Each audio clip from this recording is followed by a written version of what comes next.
Bonjour à toutes et à tous. Merci d'être venus sur cette table ronde où on va beaucoup parler de diplomatie aérienne avec le général Stéphane Mille, chef d'état-major de l'armée de l'air et de l'espace. Il ne faut jamais oublier l'espace maintenant. C'est très important, c'est crucial même. Nous avons la chance également d'accueillir Hélène Conway-Mouret, qui est sénatrice représentant des Français établis hors de France, si je ne me trompe pas. Elle est secrétaire de la Commission des Affaires étrangères, de la Défense et des Forces armées du Sénat. Et enfin, Natalia Pouzirev, qui est députée des Yvelines et membre de la Commission de la Défense nationale et des Forces armées. Donc, une table ronde consacrée évidemment à la diplomatie aérienne, avec les enjeux de puissance et les nouveaux défis pour l'armée de l'air de cette diplomatie aérienne qui est très évolutive. Avant d'attaquer sur cette table ronde passionnante, je voudrais avoir votre ressenti, vous qui voyagez beaucoup, vous qui voyez beaucoup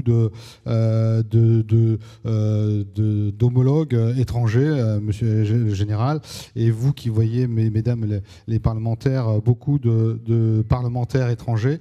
J'aimerais avoir votre ressenti. Alors, on va laisser la parole aux femmes, hein, le général, puisque vous êtes très bien entourés. Et quelle est l'image de l'armée de l'air et de l'espace française? Quelle est cette image que vous avez, en tout cas que les gens ont à l'étranger quand vous les voyez? Qui veut partir? Hélène Conway-Mouret, vous qui êtes sénatrice représentant des Français hors de France. Oui, et je dois préciser, bonjour à toutes et à tous, que ma circonscription est assez vaste puisqu'elle est planétaire à l'exception des territoires français. Voilà, donc ce qui m'amène bien évidemment, comme mes collègues parlementaires, à me trouver en circonscription le plus souvent possible, c'est-à-dire normalement une fois par semaine.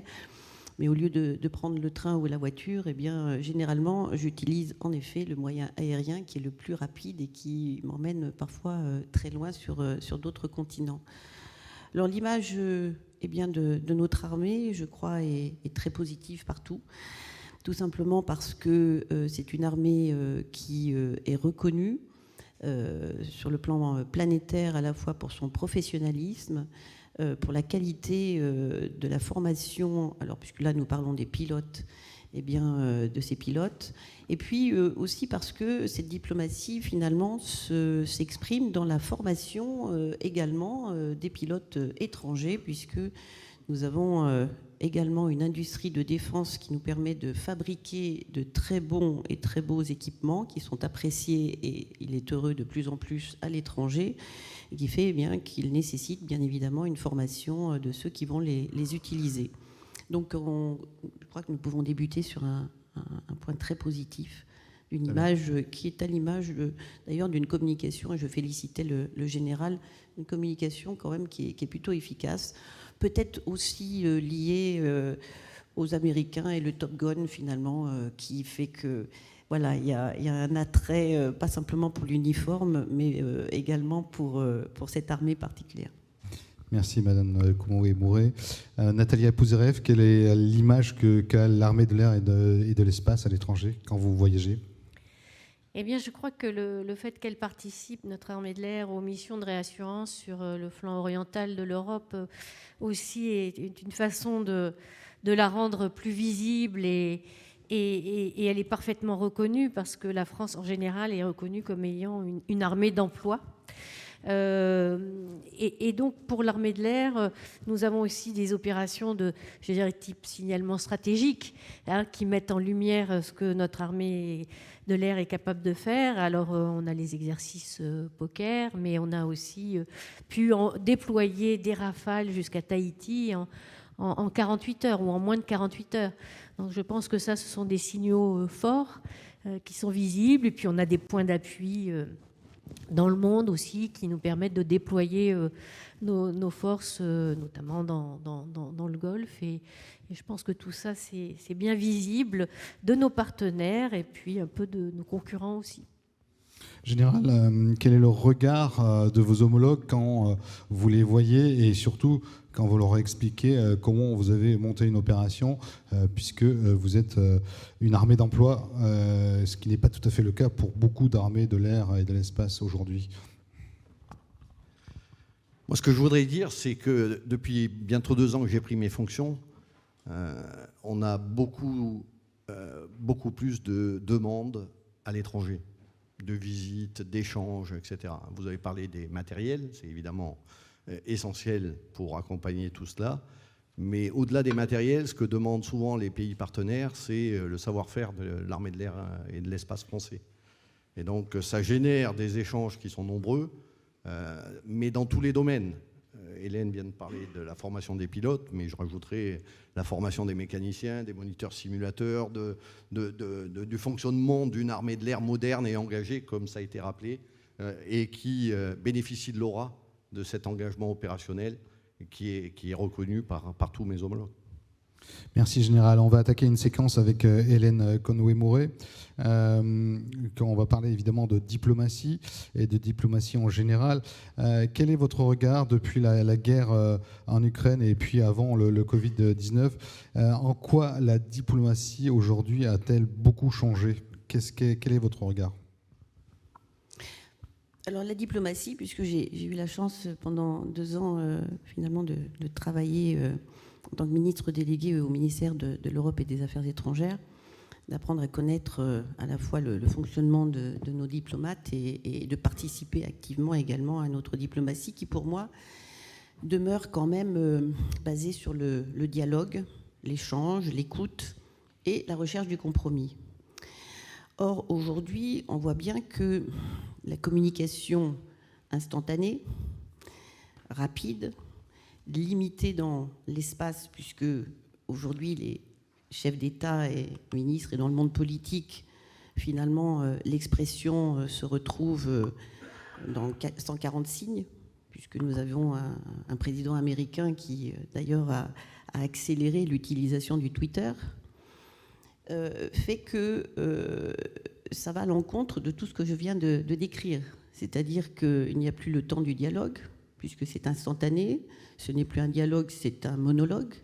Et puis, cela débouche bien parfois sur des tensions, des incompréhensions, parce que cette expression très limitée est hors contexte, est divulguée sans filtre, et parfois est incomprise, voire insultante pour ceux qui la reçoivent. Donc aujourd'hui, nous sommes finalement dans ce que les États-Unis ont mis en place suite aux attentats de 2011, enfin du 11 septembre 2001, et qui était la mise en place d'une task force e-diplomatie. Parce que déjà à l'époque, il y a longtemps, les Américains se sont rendus compte qu'il y avait une influence qui n'avait pas été relevée jusqu'à présent de l'utilisation des réseaux sociaux et surtout d'une propagande qui aujourd'hui est utilisée très largement par 2 pays que nous avons identifiés, pour ne pas les nommer, la Chine et la Russie, et qui ont bien compris que nous pouvons avoir une influence importante auprès des populations en utilisant la désinformation et une propagande qui est divulguée sans filtre, sans contrôle. Et il y a quelques contrôles qui ont été instaurés, notamment dans Twitter. Et puis, le nouveau patron de Twitter a annoncé qu'il allait lever à nouveau tous les filtres. Donc, je pense que nous n'avons pas le choix aujourd'hui que de nous inscrire, même si ce n'est pas la tradition française, dans cette e-diplomatie. Et nous voyons en effet le Quai d'Orsay qui a mis en place une cellule de communication et des ambassadeurs qui, de plus en plus, utilisent également les réseaux sociaux et n'attendent plus le communiqué de presse qui va sortir une semaine, voire 15 jours après un événement. Et nous y sommes notamment forcés en Afrique, où quand un événement est utilisé par une puissance étrangère qui ne nous vaut pas du bien, eh bien la réponse française est trop lente. Et la population, l'exposition finalement à cette désinformation fait que nous arrivons trop tard quand une émotion forte a été suscitée. Donc je dirais que nous n'avons pas le choix aujourd'hui et en même temps nous devons demeurer à un niveau, au niveau multilatéral et bilatéral, dans cette relation de confiance qui passe par des discussions, souvent à huis clos, où on essaye de trouver des solutions. Et là, la France, je dois dire, demeure un pays de référence dans ce domaine-là. On va poursuivre, Madame la sénatrice, sur la stratégie indo-pacifique souhaitée par le président de la République, et une stratégie indo-pacifique qui est complexe pour un pays comme la France.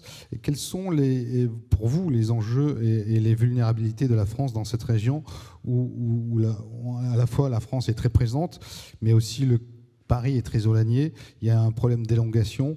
Et finalement, pour poursuivre un peu la question, est-ce que l'affaire AUKUS n'a pas été un mal pour un bien ? Oui, on peut le voir comme cela.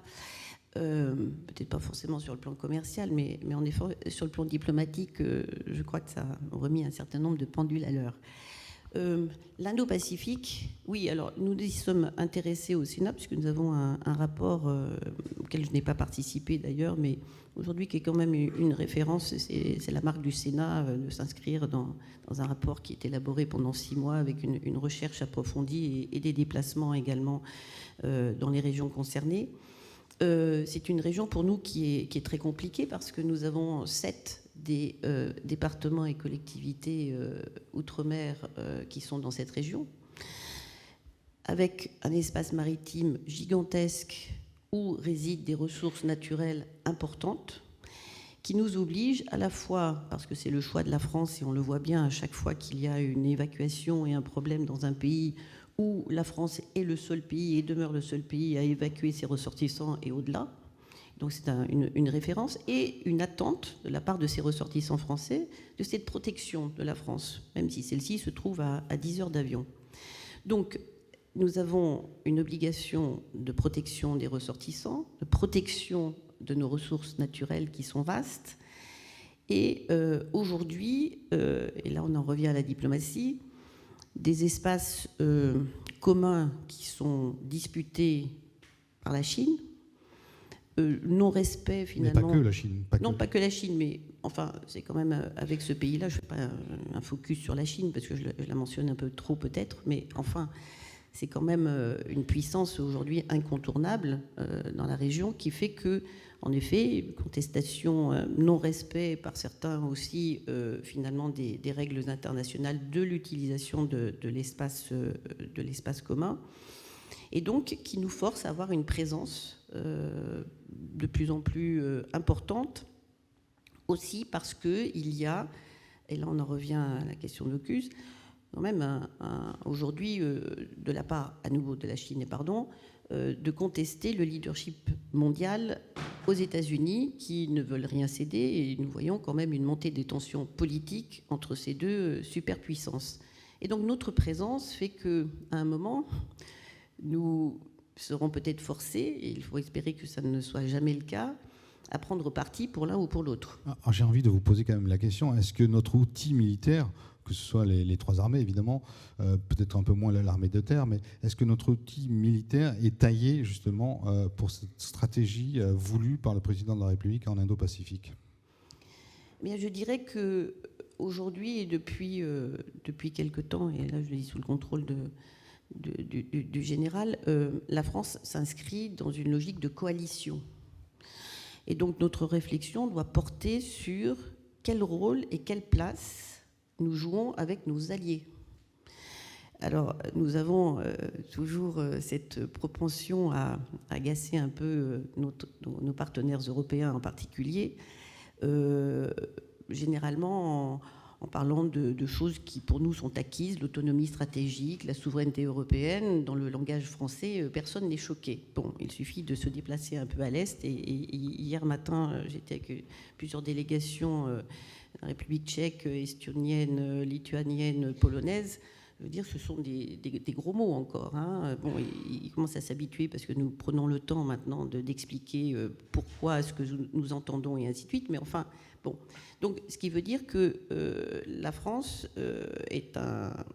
entend jouer son rôle d'allié, de partenaire, mais nous devons décider de quelle façon et surtout avec quels moyens dans une grande coalition à laquelle nous déciderons d'appartenir, parce que l'autonomie stratégique, pour nous, c'est quand même la liberté de choix qui remonte finalement au général de Gaulle quand il s'est exprimé contre la guerre au Vietnam. Ensuite, notre décision de ne pas suivre les Américains en Irak. Enfin, voilà. Et pour nous, c'est ça l'autonomie stratégique. Mais elle demeure quand même incomprise chez beaucoup de nos partenaires européens qui voient de la part de la France une émancipation vis-à-vis des États-Unis, alors qu'il faut simplement leur expliquer que la France est sortie une fois de l'OTAN, nous avons réintégré l'OTAN et nous n'avons aujourd'hui aucune envie d'en sortir à nouveau, mais plutôt peut-être de construire un pilier européen. Alors moi je suis une grande militante de la défense européenne, un pilier européen solide au sein d'une organisation militaire quand même qui fait ses preuves, et malheureusement l'invasion de l'Ukraine par la Russie en est la démonstration. Très rapidement, Madame la sénatrice, il y a une région qui vous est chère, la région liée à Djibouti. Quel rôle doit jouer la France dans cette région-là, qui est clé pour le transport aérien, avec notamment le détroit de Bab el-Mandeb? Alors c'est une base sur laquelle je me suis rendue plusieurs fois et encore récemment. Bien sûr, qui a un rôle absolument stratégique en géopolitique, avec une attente renouvelée, je dirais, pour la France, d'une présence qui est bienveillante, et j'ai pu voir qu'elle ne se limitait pas simplement à notre présence militaire d'aviation, puisque nous intervenons dans le sauvetage en mer. Nous avons là des ateliers, j'ai absolument tout visité, des ateliers de réparation, enfin de construction de matériel et ainsi de suite. Et nous sommes insérés dans la vie djiboutienne.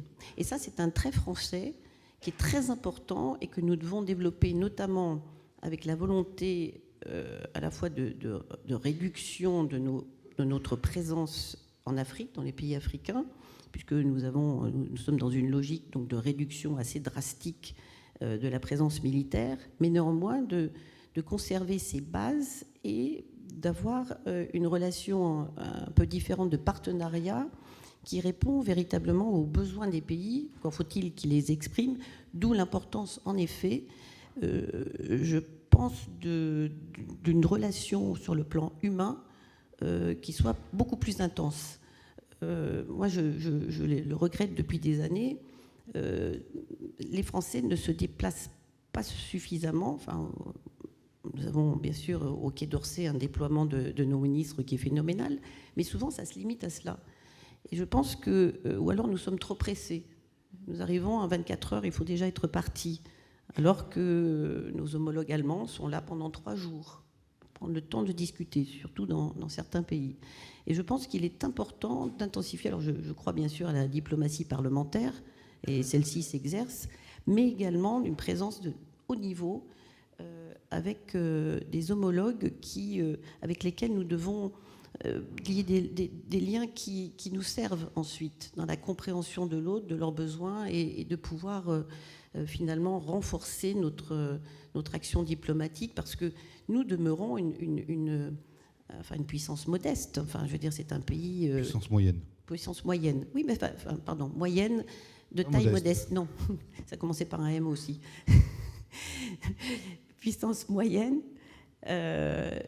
parce que, au regard de notre démographie, de la taille de notre pays, quand on le compare aux États-Unis, à la Chine et à la Russie, et quand même nous sommes présents dans les instances internationales, Conseil de sécurité. Nous avons ce magnifique réseau que nous n'utilisons pas suffisamment, qui s'appelle la francophonie. Nous sommes aujourd'hui attendus au niveau européen, et nous continuons à jouer un rôle important. Donc tout ça, c'est grâce à ces réseaux dans lesquels nous avons investi traditionnellement par des décisions justes qui ont été prises il y a longtemps. Et malheureusement, le manque de moyens au fil du temps a fait que notre présence française a diminué fortement, notamment sur le plan diplomatique.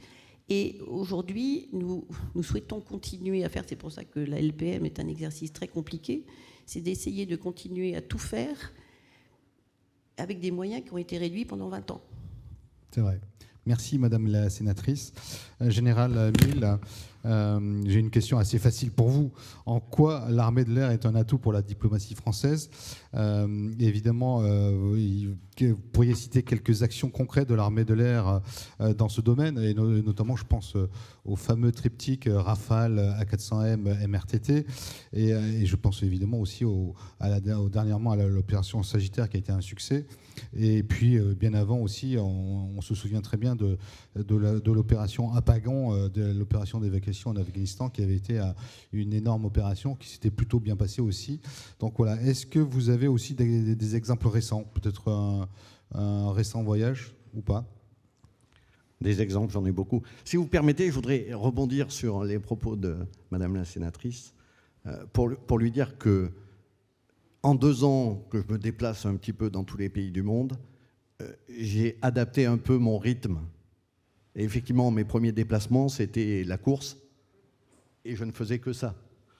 Désormais, j'ai demandé à mon cabinet, vous trouvez 2 ou 3 heures, je veux faire une visite culturelle dans chaque pays où je m'arrête. Voilà. Donc on essaye de prendre un tout petit peu de temps, pas 3 jours comme mes homologues, mais on essaye de prendre un peu de temps aussi pour découvrir. Et ça rentre dans le cadre de la diplomatie. Je pense que les pays que l'on visite sont sensibles au fait que l'on s'intéresse à leur culture. Voilà, donc ça, c'est quelque chose qui, pour moi, a évolué. Deuxième élément, les Français, quand ils sont à l'étranger, vous parliez de Djibouti, ont un rythme de vie qui est effectivement assez unique, où la population française, ou en tout cas les Français qui sont déployés là-bas, sont avec leur famille dans l'environnement djiboutien, ce qui est une marque assez unique, et je me rappelle d'échanges avec l'ambassadrice américaine à N'Djamena, qui avait avant été en poste à Djibouti, qui me disait « Mais vous, les Français, vous êtes extraordinaires. Nous, Américains, on reste sur nos emprises. Vous, Français, vous venez avec vos familles et vous vivez avec le pays d'accueil. » Donc c'est quand même une marque de fabrique, quelque part, qui est très française et qui est très enviée par un certain nombre de pays. C'est le French touch de notre diplomatie. Voilà. C'est votre ADN. Exactement. Sur ce que l'armée de l'air et de l'espace peut amener en termes de diplomatie, alors effectivement, on pourrait remonter très très loin dans les décennies passées et faire un peu d'histoire. Je pense qu'on n'a pas le temps, je vois le temps qui tourne. Ouais, et donc, je voudrais simplement insister sur le fait que l'arme aérienne, elle permet énormément de choses. Par l'ensemble des effets qu'elle produit, j'allais dire du temps de paix au temps de guerre, c'est un outil qui permet de faire beaucoup de choses. Quelques exemples très concrets. On a parlé des résévacs, où effectivement, quand on évacue 84 nationalités de Khartoum, quand nous déclenchons l'opération sanitaire, bien, en 2 mots, c'est 84 échanges de remerciements qui viennent vers la France. Donc, quelque part, c'est 84 vecteurs de diplomatie qui arrivent à l'issue de l'opération. Plus une lettre appuyée de l'ONU et des remerciements appuyés de l'ONU pour ce que nous avons fait. C'est un exemple, mais il y a des exemples aussi en temps de paix du style les catastrophes naturelles. Quand nous intervenons, et nous intervenons rapidement avec nos moyens aériens, accompagnés d'autres moyens, les moyens maritimes qui arrivent un peu plus tard, c'est évidemment l'ensemble de l'outil militaire français qui se met en mouvement, mais l'arme aérienne est souvent la première à arriver sur les lieux, comme on l'a pu l'observer pour Irma. Alors Irma, c'est chez nous, certes, mais c'est une île un peu particulière où il y avait les Pays-Bas également. Et donc là encore, il y a un canal diplomatique qui se met en place pour voir comment on exploite au mieux les capacités qui restent sur l'île pour organiser les secours. Et donc on crée là aussi des échanges particuliers. Donc c'est quelque chose d'important dès le temps de paix. Et puis ensuite, il y a l'ensemble des crises que l'on a traversées au cours des dernières décennies qui peuvent être des exemples de diplomatie. Moi, je retiens souvent quand même l'opération Hamilton qui est un peu particulière et qui a permis quand même de marquer les lignes rouges de la diplomatie française. On avait dit on ne passe pas au-delà de ça, et c'est bien parce qu'on a la force de la puissance aérienne qu'on est capable de dire stop, on a dit quelque chose et on entend bien que ce soit entendu. Voilà. Et donc ça, c'est vraiment quelque chose qui me semble important en termes de diplomatie, de pouvoir s'appuyer sur des muscles, parce que sans muscles, on ne fait pas une diplomatie puissante. Ces muscles, c'est quoi? C'est le triptyque Rafale, A400M, MRTT? Alors effectivement, j'ai parlé du fait que depuis des décennies, on est engagé dans cette diplomatie aérienne, au départ avec des Jaguars qui allaient en Afrique, etc. Et puis les matériels se sont développés. Aujourd'hui, c'est bien ce triptyque A400M, Rafale, MRTT qui nous permet d'aller loin, d'aller vite, d'aller fort s'il le faut. Et j'en veux pour preuve le dispositif Pégase qui va partir à la fin du Salon du Bourget et qui nous permettra de déployer en Asie-Pacifique un dispositif de 10 Rafales, de 5 MRTT et de 4 A400M qui se déploiera d'un bloc jusqu'à la zone, mais une fois arrivé en zone Asie-Pacifique, j'allais dire, va rayonner en se séparant en plusieurs sous-ensembles, des ensembles qui vont faire des exercices de haute intensité, en particulier pour les Rafales qui iront s'entraîner sur l'île de Guam, mais aussi des missions au bénéfice de nos forces françaises en Nouvelle-Calédonie et en Polynésie française, participation à des exercices de catastrophes naturelles sur les îles Fidji ou exercices de largage de parachutistes en Australie pour les forces de Nouvelle-Calédonie. Et puis aussi et surtout, énormément d'escales dans la zone qui nous permettent d'être autant de liens diplomatiques et de ponts diplomatiques créés. Vous l'avez dit, Général, l'armée de l'air fait partie vraiment prenante de la diplomatie française. En revanche, comment gérez-vous, en tant que patron de l'armée de l'air, la volatilité des relations internationales qui fait que finalement, vous devez vous tenir prêt à tout moment? J'allais dire, ça c'est l'ADN de l'armée de l'air et de l'espace, d'être prêt à tout moment. Nos deux missions principales depuis 1964, c'est ça, être prêt à tout moment, à la fois pour la composante nucléaire aéroportée, à la fois pour la PPS. Donc encore une fois, c'est l'ADN des aviateurs. Quand il y a l'invasion de l'Ukraine, 6 heures après les rafales d'école de Mont-de-Marsan, c'est l'ADN de l'aviateur d'être prêt et quasiment d'anticiper le pire. Voilà. Et donc pour nous, ce n'est pas une difficulté. Et j'allais dire, avec ce triptyque dont nous avons parlé juste avant, ça nous permet d'atteindre tous les territoires du monde. Voilà. Et on n'est plus limité finalement au proche hexagone. On peut aller aussi rapidement, en tout cas en moins de 48 heures, on peut quasiment atteindre tout point du globe.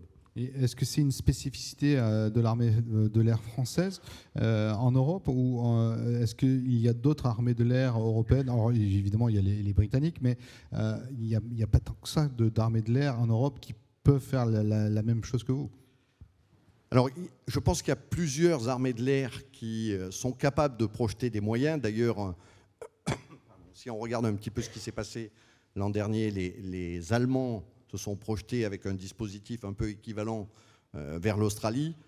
On a une particularité, c'est qu'on est à peu près on est même la seule armée de l'air d'Europe à pouvoir, au bout d'un trajet aussi long, effectuer directement une mission opérationnelle avec un engagement du feu s'il le fallait. Voilà. Ça n'est pas simplement un transit d'un point A à un point B, c'est un transit plus une mission opérationnelle à l'arrivée, pilotée directement depuis la France et qui prend l'ordre du président de la République s'il fallait ouvrir le feu. Ça, pour le coup, c'est quelque chose d'unique en Europe. Y compris par rapport aux Anglais? Y compris par rapport aux Anglais. Ça va faire plaisir. Ça nous fait plaisir. Non, mais oui. Et là, je livre quelques échanges avec mon homologue britannique qui, quand il a appris qu'on faisait ça, s'est retourné vers son responsable des opérations en disant à vous de faire la même chose et vite. Très bien. La diplomatie aérienne implique aussi une interopérabilité des matériels, qui est une vraie problématique cruciale pour toutes les armées et évidemment pour l'armée de l'air et de l'espace. Ça implique aussi la formation des pilotes français et étrangers pour des systèmes de plus en plus complexes. Quel regard, quelle analyse avez-vous sur cette problématique qui est vraiment cruciale pour nous, Français, pour participer à des coalitions aériennes, évidemment? Mais je pense qu'il faut le penser dès le début de la page blanche de la conception d'un système. Quand on réfléchit à nos systèmes de combat du futur, sans en citer un plus qu'un autre, il faut qu'on pense tout de suite interopérabilité. Je veux dire, aujourd'hui, les opérations se font pour la plupart en coalition. Mais j'ai envie de dire, en général, permettez-moi de dire, finalement, ceux qui dictent l'interopérabilité, ce sont les Américains. Mais c'est à nous, encore une fois, à savoir expliquer en quoi on a aussi des idées géniales de ce côté de l'Atlantique et qu'on n'est pas simplement en train d'appliquer des normes qui sont fixées de l'autre côté de l'Atlantique. Je pense que c'est l'intérêt de tout le monde, et encore une fois, y compris des Américains, de pouvoir compter sur des partenaires solides, et ils savent qu'ils peuvent compter sur la France quand il y a besoin de rentrer dans une coalition pour des opérations délicates. Très rapidement, sur la formation des pilotes étrangers, c'est quelque chose que vous pratiquez, c'est un peu le soft power de la diplomatie aérienne? Absolument. Moi, je voudrais simplement citer un exemple très récent, là encore. Je suis allé en Irak il n'y a pas si longtemps que ça, c'était il y a 15 jours, reçu par le Premier ministre, par le ministre de la Défense, par le SEMA, par les chefs d'état-major, pour un exercice unique, puisque c'était la première traduction formelle d'une coopération bilatérale avec des avions de chasse étrangers. Et donc, on a posé 3 Rafales sur une base à 80 km au nord de Bagdad pour ce premier exercice de coopération bilatérale. Ce que j'ai quand même noté, c'est que tous les officiers généraux, ou la plupart des officiers généraux de l'armée de l'air irakienne que j'ai croisés, portaient cet insigne-là. Cet insigne-là, et pas un autre. L'insigne, les ailes de la France. D'accord ? Et tout ça, c'est parce qu'ils sont passés dans les écoles françaises il y a 30 ans. Et quand il disait ça, il le disait avec un peu de trémolo dans la voix, sous-entendu, si on pouvait repartir en arrière, ce serait pas mal. Donc c'est effectivement un peu de soft power quand on forme des pilotes dans nos écoles. Sans repartir derrière, général, je ne résiste pas à vous poser la question. Ils sont toujours intéressés par nos beaux avions Rafale? L'avenir nous le dira. En tout cas, ils n'ont pas hésité à se faire prendre en photo devant un Rafale. Merci, Général. Natalia Pouzirev, ce qui vous tient à cœur principalement, c'est la cohérence de l'outil militaire pour justement lui donner toute sa crédibilité. Quel est votre retour d'expérience sur ce domaine et quelle est votre analyse sur l'outil militaire français? Alors, retour d'expérience, ce serait un peu prétentieux, mais effectivement, pour avoir un modèle d'armée cohérent, il faut qu'il puisse appuyer sur une doctrine d'emploi. Et je crois qu'en France, on a bien décliné cette doctrine qui s'appuie aussi en partie sur la dissuasion. Mais il s'agit aussi de remplir les contrats opérationnels qui sont donnés. Et nous, on peut les observer. Effectivement, en tant que députés, ils sont bien décrits. Et on voit bien que l'accent, maintenant, est mis sur comment remplir ces contrats opérationnels. Il ne s'agit pas seulement d'aligner des capacités. Il faut avoir des capacités les meilleures possibles. Et on a des très bons matériels, bien sûr. Mais il faut aussi qu'ils soient disponibles lorsqu'on en a besoin. Donc, pour cela, bien sûr, il y a une grande emphase qui est mise sur le MCO, le maintien en conditions opérationnelles, avec dans la nouvelle LPM une augmentation de 40% du budget mis en place à cet effet. La logistique, et puis il y a l'aspect humain, les ressources humaines.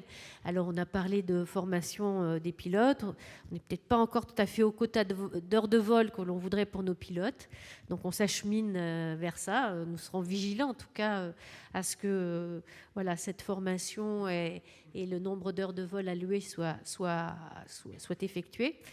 Et puis, il y aura des investissements sans doute assez massifs dans la simulation et une bonne combinaison de la formation sur simulateur et en heures de vol. Mais aussi, on voit bien, on est confronté au problème de fidélisation des mécaniciens, des ingénieurs. Il y a une compétition avec l'industrie qui veut recruter ces profils-là. Et donc, nous y apportons une grande attention. Mais au départ, je pense que ça part effectivement sur avoir une doctrine claire, ne pas se dire il faut seulement plus d'avions, plus de chars. Il faut quand même s'appuyer sur cette doctrine d'emploi. Et puisqu'on parlait beaucoup du fonctionnement en coalition, là où il y a un enjeu aussi, c'est sur les règles d'engagement. Les règles d'engagement entre pays partenaires, si vous avez un avion qui survole, un missile qui survole, seront quand même peut-être à redéfinir, notamment enfin, sur le territoire européen, bien sûr. Un autre thème qui vous est cher, c'est le combat collaboratif. On l'a un peu évoqué avec le général. Il sera encore plus important et plus crucial encore à l'avenir. Comment la France peut-elle rester dans les nations qui comptent à l'avenir sans avoir des avions de combat américains dans notre flotte, dans la flotte française ? Alors la France s'y prépare déjà à travers le standard F5 du Rafale qui va mettre l'accent sur la connectivité, et puis ensuite c'est le programme SCAF. En fait, c'est l'échange d'informations entre les différentes plateformes partenaires, mais aussi nos forces terre, mer, et avec l'espace. L'espace jouera un rôle éminent. Tout cet échange d'informations va créer des systèmes et des architectures assez élaborées. Pour leur survivabilité, il faudra que la réactivité soit là. Donc, il y aura des nouveaux types de liaisons sans doute. Donc, voilà, ça dépasse effectivement le seul avion. Il y aura des drones, des remote carriers. Donc, c'est une architecture système et la France doit se hisser à la hauteur de ces enjeux. Mais je suis assez confiante. On investit aussi beaucoup dans l'innovation parce que pour assurer cette réactivité, il faudra peut-être faire appel à l'intelligence artificielle pour traiter toutes ces données, mais aussi aux calculateurs quantiques. Donc, c'est maintenant que ça se prépare, effectivement, en termes d'innovation et en termes de protocole. Effectivement, je pense que le standard F5 pourra déjà nous projeter dans cet avènement du combat collaboratif qui pose beaucoup de défis aussi en termes d'ouverture justement de ces protocoles, parce qu'il faut avoir toujours des échanges d'informations qui soient sécurisés, qui soient robustes. Mais si vous voulez œuvrer en partenariat au sein d'une coalition, il faut pouvoir échanger ce que l'on veut échanger, garder pour soi ce qu'on ne veut pas échanger. Donc il y aura aussi, je pense, des enjeux au niveau des logiciels, ce qui sera au cœur du système et ce que l'on voudra partager, ce qu'on ne voudra pas partager. Est-ce que la France en prend bien le chemin ? Bien, c'est ce que je pense qui est fait à travers justement les moyens qui sont mis dans l'innovation, dans cette nouvelle LPM, comme je disais, sur des différentes technologies qui vont permettre d'accélérer ce traitement d'informations, ce flux d'informations qui va être massif. Parce que ce qu'il faut, in fine, c'est pouvoir toujours avec la capacité d'entrer en premier. Donc, on parlait de diplomatie. Bon, après, la guerre, c'est la continuation de la politique par d'autres moyens. Donc, si on parle en termes de puissance aérienne, on reste quand même sur les fondamentaux. Capacité d'entrer en premier. Il faudra de la suppression des défenses ennemies. Enfin, tout ce qui est classique. Ça, je parle sous le contrôle du général. Et je pense que là, on a bien... ces doctrines, justement, cette vision du combat futur, on l'a bien. Est-ce que c'est partagé par tous nos partenaires ? C'est moins évident. On voit que la situation actuelle, la guerre en Ukraine, a plongé, bien sûr, les pays qui étaient peut-être moins bien préparés dans une espèce d'état d'urgence, une certaine fébrilité à vouloir acheter du matériel de ci, de là. Mais je crois que la France, elle est... à la fois dans la remontée industrielle, la préparation des stocks, parce qu'il faut plus de stocks de munitions, on est bien d'accord, mais aussi la préparation de l'avenir. Donc on arrive, nous, à concilier court terme et long terme, ce qui n'est pas forcément le cas dans tous les pays voisins. Général, vous vouliez rebondir sur ce que disiez ? Oui, si je peux me permettre, pour illustrer un petit peu les propos de Madame la députée, lors du Salon du Bourget, il y aura 2 événements particuliers. Un premier qui sera la signature d'un document avec mon partenaire allemand, mes partenaires allemands et espagnols, le Collaborative Air Warfare, qui effectivement posera sur la table notre vision du combat collaboratif à l'horizon 2040. Voilà. Donc ça, c'est un document de réflexion entre opérationnels, Et c'est absolument pas programmatique. C'est, voilà, nous, on a réfléchi, on s'est mis autour d'une table et on pense que ça devrait ressembler à ça. Voilà, donc ça, c'est un des documents qui montre l'importance du combat collaboratif, en tout cas, vu des 3 chefs d'état-major impliqués dans le programme SCAF. Le deuxième événement qui sera aussi très important, c'est la signature d'un arrangement pour une académie spatiale de défense. Parce que vous avez parlé de l'importance des doctrines, des formations, etc. Et le fait que la France se dote d'une académie spatiale de défense qui est en fait le regroupement des acteurs aujourd'hui de la formation spatiale donnera plus de visibilité à notre pays en matière, une visibilité qui viendra accompagner la montée en puissance du centre d'excellence de l'OTAN, dont je rappelle qu'il est officiellement ouvert et dont la livraison des bâtiments est attendue en 2025 à Toulouse. Voilà, donc c'est 2 éléments pour moi qui sont importants la semaine prochaine au Salon du Bourget et qui traduit cette volonté à la fois de travailler tous ensemble et en essayant de regarder loin devant pour le combat collaboratif. Merci, Général. Dernier point, Nathalie Pouzireff. Le Général a abordé tout à l'heure la préparation opérationnelle. Est-ce que nos avions volent? Est-ce que nos pilotes pilotent? Est-ce que les mécaniciens réparent? Quel est votre retour? Quelle est votre analyse au regard de la future loi de programmation militaire et de l'actuelle? Oui, alors comme je disais, sur les heures de vol, on n'y est pas tout à fait encore. Donc l'objectif, c'est d'être à une 100% de formation, enfin d'heures de vol réalisées en 2030. Donc, mais tout ça, c'est voilà, il y a une trajectoire et ça progresse régulièrement. On a bien sûr tiré les conséquences, les enseignements des problèmes, par exemple sur les hélicoptères, sur le fait. C'est pour ça qu'il y a cet investissement si important dans le maintien en conditions opérationnelles, avec une façon aussi d'engager ces sujets-là dès la conception des matériels, une autre façon pour la DGA de travailler avec les industriels, ça s'est déjà amorcé. Et puis des moyens en termes de stock, de gestion des pièces de rechange. Vraiment, c'est une préoccupation majeure. Et on le voit, c'est 50 milliards dans la nouvelle LPM, environ 50 milliards, bon, de 2024 à 2030. Donc on tire les enseignements du passé, parce que aussi la France est bien sûr la plus exposée à des matériels qui souffrent, hein, puisqu'on a été engagé au Sahel, donc on a bien vu l'usure qu'il y avait sur les matériels, et donc on tire les conséquences de ça, les enseignements de ça, et c'est ce qui fait aussi que la France, elle est une armée d'emploi, c'est elle a servi, et elle est capable d'en faire un retour d'expérience qui nous prépare encore mieux encore pour la suite. Et je pense que c'est assez exceptionnel parmi les autres armées, parce que véritablement, on n'a pas cessé depuis des décennies d'être impliqués dans des conflits et d'avoir des interventions, alors en général hors des frontières européennes. Mais voilà, c'est ce qui montre qu'on est capable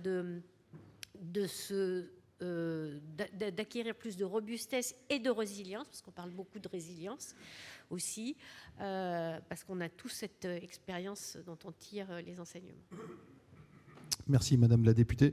Un dernier mot, Général, avant de passer la balle dans la salle, oui, pour quelques questions. Je voudrais là aussi rebondir sur les propos de Madame la députée qui a complété sur le MCO. Les ressources humaines sont un facteur essentiel de toute cette activité.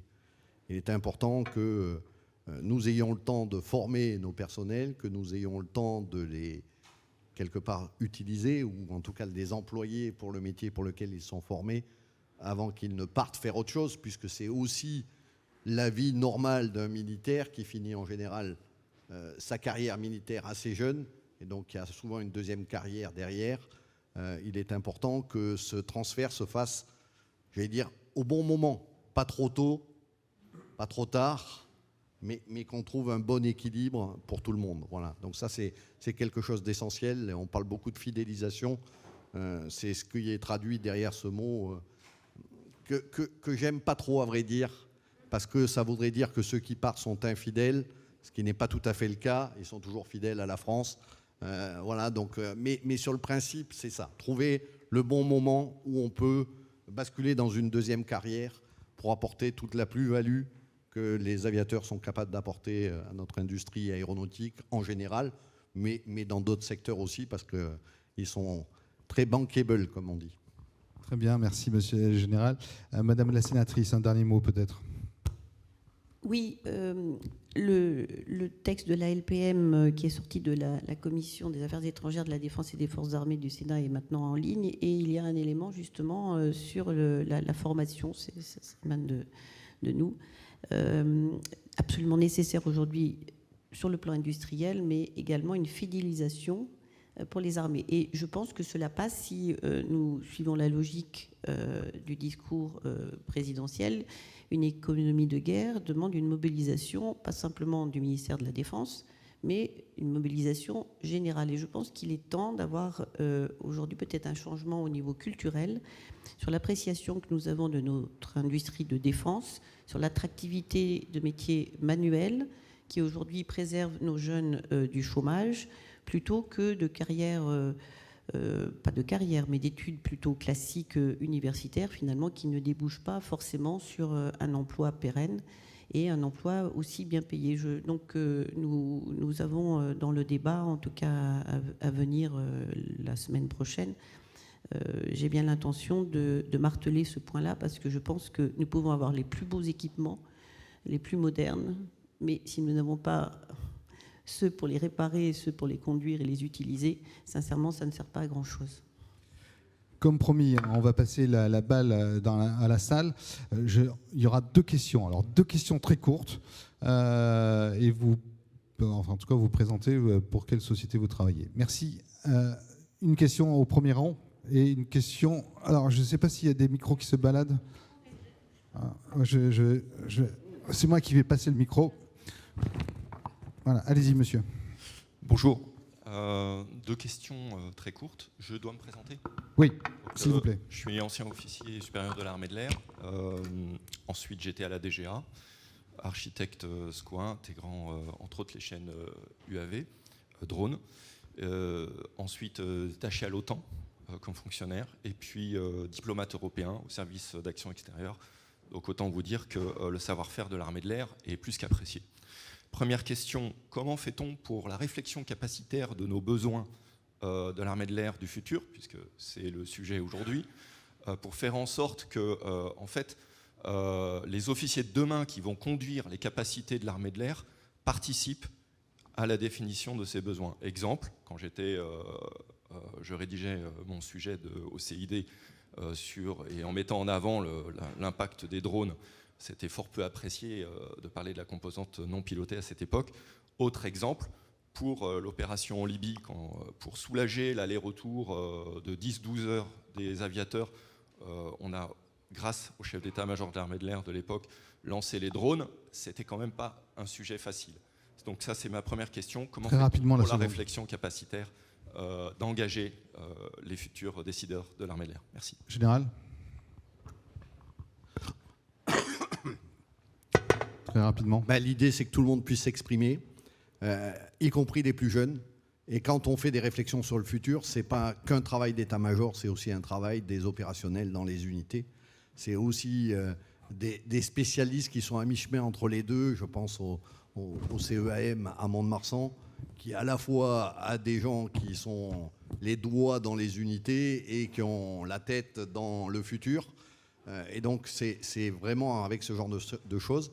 Et puis, c'est quelque part en appelant les aviateurs à s'exprimer, à être audacieux. Voilà, faire passer des barrières, parce qu'il peut y avoir des barrières qui sont non formalisées. Il faut que quelqu'un soit capable d'aller au travers, de poser une idée et qu'elle ne soit pas balayée de la table.